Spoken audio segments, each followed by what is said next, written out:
Well, thank you, Fred. Echoing Fred's introductory comments, I'd like to start with a personal note as well. And I've worked with Fred at the Institute for almost 30 years, and we've seen a lot of changes and hopefully contributed to a lot of progress on the trade front during that period. And I would like to publicly express my gratitude for the guidance he has given me, the confidence he has had in my work, and the friendship he has shown me throughout my professional life, starting across the street almost 40 years ago. Thank you very much, Fred. And it's an even greater pleasure that this is an association that will continue for a long, long time to come, I hope. My presentation today is on the book called Understanding the Trans-Pacific Partnership.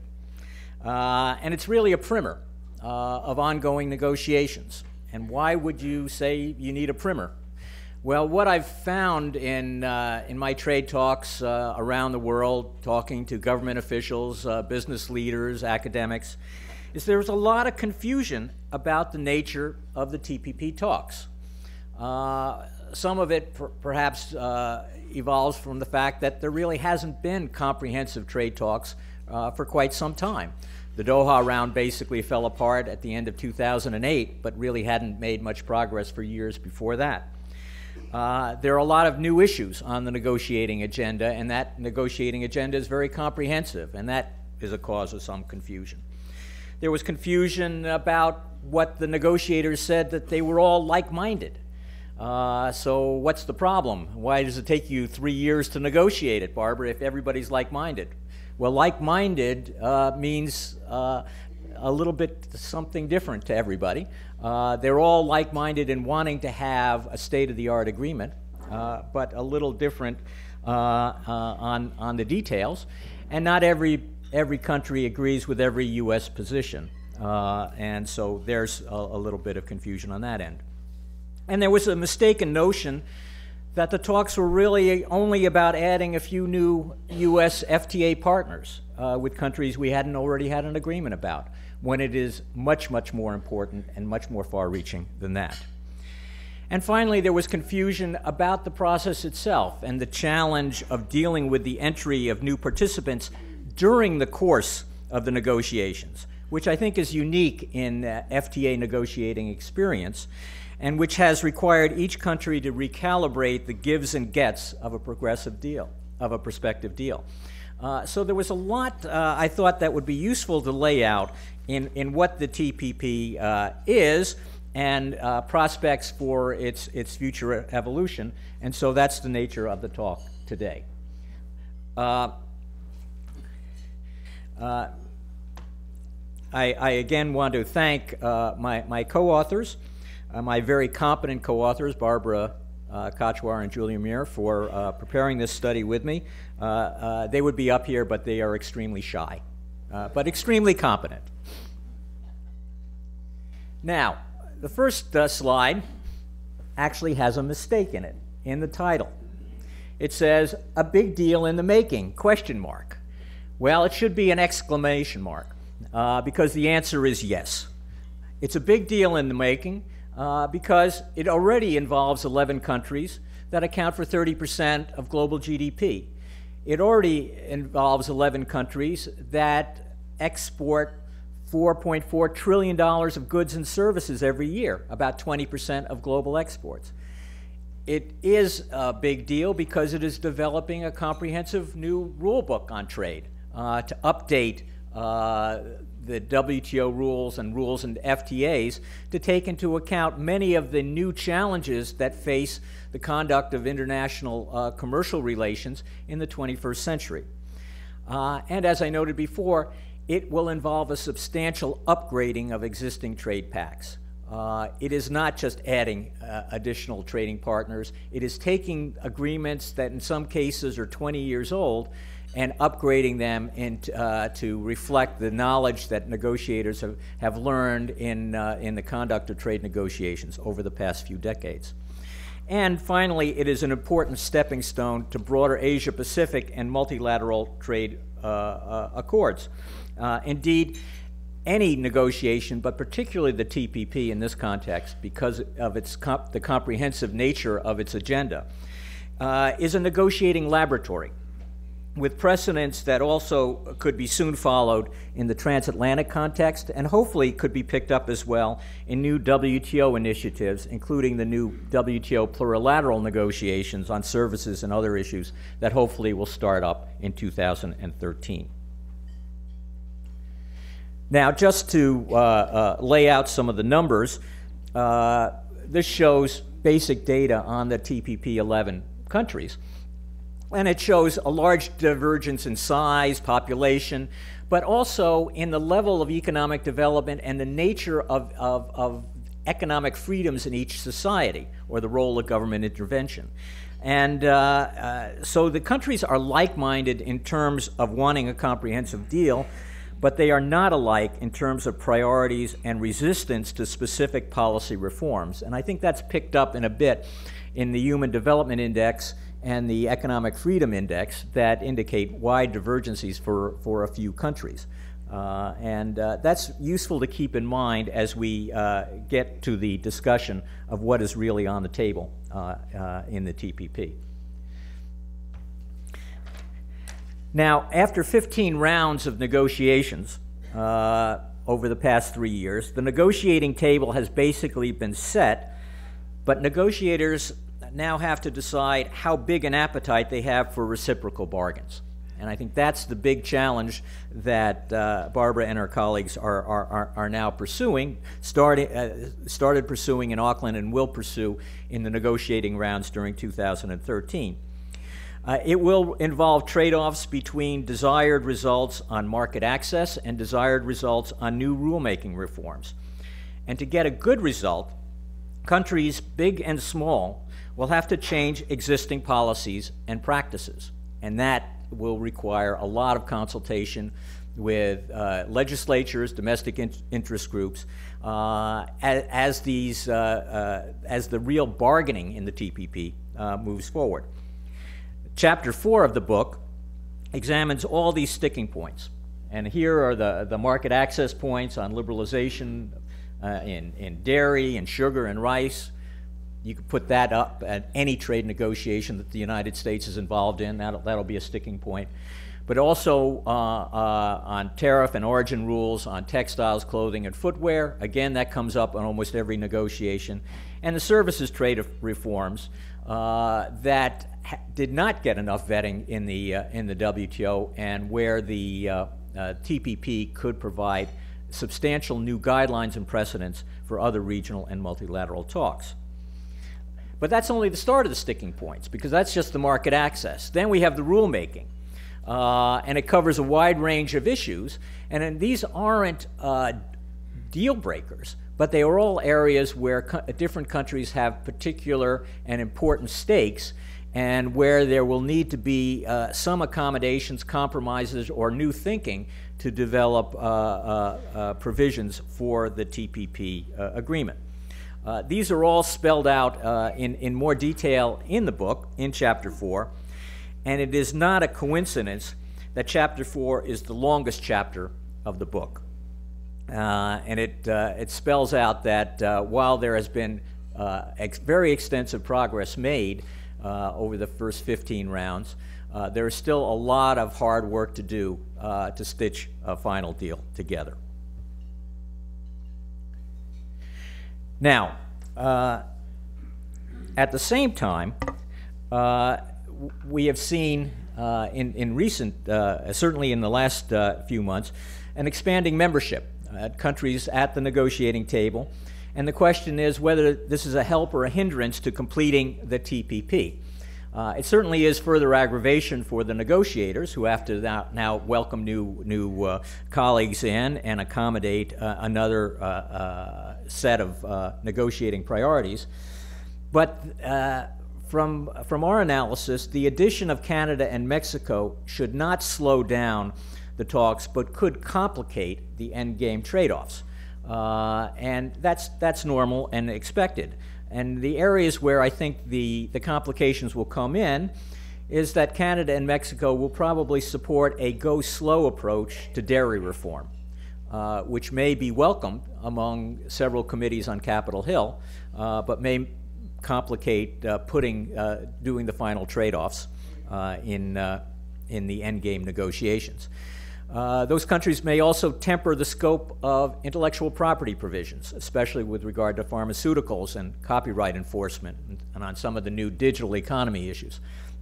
But here again, there is room for compromise, and the new Canadian intellectual property law should help remove some of the obstacles that have obstructed U.S.-Canadian trade relations in recent years.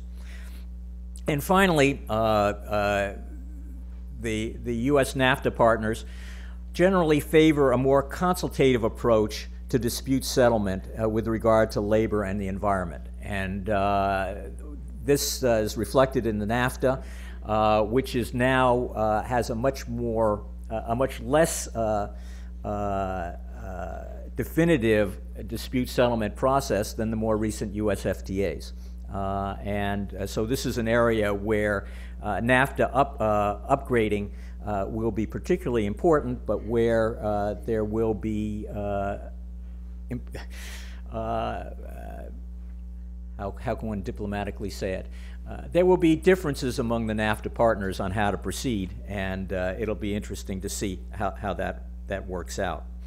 I know Thea looks at this very closely and will be making her views and the views of her organization well known to all the negotiators. Now, that's Canada and Mexico. But there is also the prospect of further expanding membership before the deal closes, even if the negotiators can meet the very ambitious deadline set by TPP leaders of concluding the talks in 2013. And the question is raised about what if Korea asks to join and then Japan follows suit. These are still very open questions for 2013, though it's unclear whether either country will move quickly as their new governments take office after the elections this past week.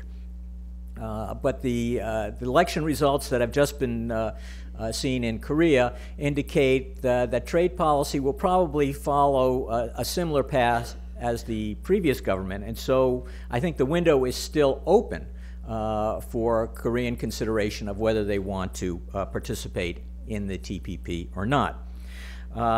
If Korea and Japan did, then the TPP, which is already a big deal, becomes a much bigger deal, covering 40% of world GDP. And for Korea to consider joining probably would not require substantial adjustment beyond that already undertaken to implement the Chorus FTA. But that assumes a very important has a very important caveat that assumes that the Chorus FTA precedent of excluding rice would be carried over into the TPP. If that isn't followed, then I think the politics would make Korean and Japanese participation in the deal very unlikely. Will the new Japanese government want to join? I don't think the TPP is high on their priority list now, given the number of problems in the Japanese economy. But the question will be, can Japan afford not to join if Korea moves first? That is the near-term questions for 2013, and negotiators, understandably, are proceeding with the view that there won't be additional new countries participating before a deal is closed, because that's the only way they can conduct their negotiations. Going forward, and probably after an initial deal is cut, there needs to be consideration about whether non-APEC countries should be welcomed in the future. And here there's already been interest by India, which has a number of much more shallow integration arrangements with TPP partners, but also interest by Colombia and Costa Rica, in part because they are moving forward with the Pacific Alliance, integrating the economies of FTA partners on the west coast of South America. And several of those countries are already in the TPP. And so it would make sense for Colombia, which has wanted to be a member of APEC for a long time, to be admitted to the club.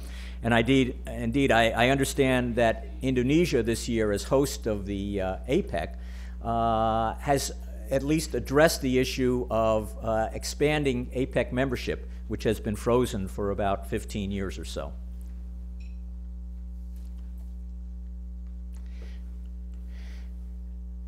Now, there is what some people call competition to the TPP in ongoing negotiations in Asia among the ASEAN plus 6 countries that are pursuing inter-Asian integration in the Regional Comprehensive Economic Partnership. And I think this is important in looking at the projection of TPP going forward that Peter Petrie will talk about in more detail in a moment. The RCEP has been said by some analysts to be competing with the TPP, but actually there's not much competition.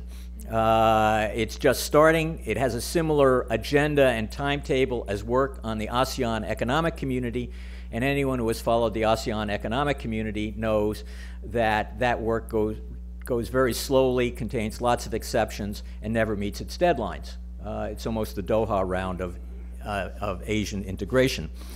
But there is an overlap of participation, and a number of members of the inter-Asian integration arrangement are also participating in the TPP, and 3 others, Indonesia, the Philippines, and Thailand, are at least starting to look into the window of the TPP to see what's involved and what the benefits would be of their participation. I think they're concerned for the reason that Fred Bergston has talked about many times in this room, and that is because of the risk of because of the challenge of competitive liberalization. They look at the TPP, and they see that they could get a bigger payoff from TPP reforms if they participated. Of course, that would mean that they would have to undertake bigger changes in their own national policies. And they're also concerned about the cost of non-participation in terms of trade and investment diversion lost in particular to Malaysia and Vietnam if those countries end up being in the core group of TPP countries. China, of course, is a key factor in the RCEP negotiations, and the RCEP gives China the option to continue incremental reforms that it has pursued in other free trade agreements with Chile, with New Zealand, and others that would improve the readiness of China to join more comprehensive regional pacts in the future. So going forward, I think what we'll see with the TPP is new members could join after the TPP is signed, let's say the end of 2013 or 2014. But it's less likely that big countries could or would be able to join the agreement without a substantial rewriting of at least some parts of the agreement. And it's unlikely that the TPP will be the template for the free trade area of the Asia Pacific. Perhaps there's been a placid assumption that that would be the case, but I don't know anyone in the Asia Pacific region who thinks that the TPP would be able to accommodate the widely diverse countries that participate in the APEC. So it's more likely that we could see the evolution of a hybrid agreement among TPP and RCEP countries with reciprocal obligations between the hard law of the TPP and the consensus-based Asian commitments. And TPP disciplines would continue to apply among the TPP members, but you'd have this umbrella arrangement over them. At least that's my forecast of how this process could continue. Now, of course, the key factor in this is, what does this mean for China? And right now, China is giving priority to deepening its pacts with its Asian neighbors for both political and economic reasons. And it's not ready. It's a simple fact that China is not ready to meet the TPP-style commitments to transparency and disciplines on government intervention in the marketplace that the TPP will require. But to say that the TPP members want to contain China, I think, is a bit misleading. Rather, the TPP members all want to expand their trade and investment relations with China, but they want to improve their ability to compete with China. And they are looking at TPP to help them pursue the economic reforms necessary to boost productivity so that they will be able to compete more effectively with China in the region, at home and in third country export markets. And I think there's been a lot of talk about containing China, but I think that largely confuses competition with containment. And indeed, you can see that China has been actively engaged in negotiations. It signed an investment pact with Japan and Korea earlier this year, and is now engaged in bilateral FTA talks with Korea, and that could upgrade the Chinese template and set precedents for a broader Asia-Pacific pact in the second half of this decade. So to conclude, when you put all the sticking points together and all the complications, but look at all the benefits that Peter is going to quantify in a moment, I think the goal of concluding talks by the end of 2013 is very ambitious, and will mean that Barbara's life is totally miserable for the next 12 months. Probably will be miserable whether it's completed or not. It's a doable task if officials remember that in trade negotiations, good things come in big packages.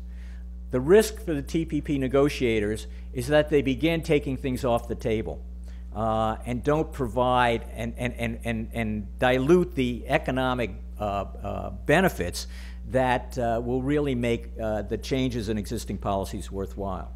So there has to be a winnowing down of the long list of sticking points, and the need to do the hard political work of getting support to change existing policies. And in the U.S. context, that means we will probably need to go to Congress and get new fast track or trade promotion authority later this year. I think that's important. I think it's probably preferable to do so once the shape of a final package is beginning to emerge, so that you can actually tell members of Congress what they're buying with this new legislative authority. But that, of course, will be a decision that the administration has to take in light of its other congressional priorities.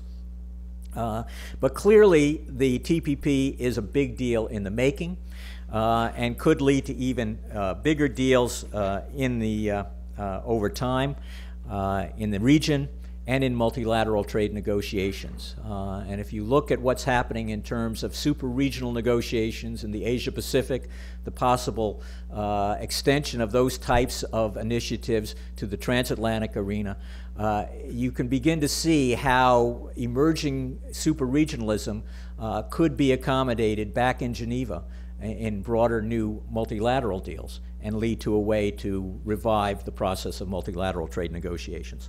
So generally upbeat forecast for TPP, recognizing that I don't have to do the hard work to get the deal done. Thank you very much.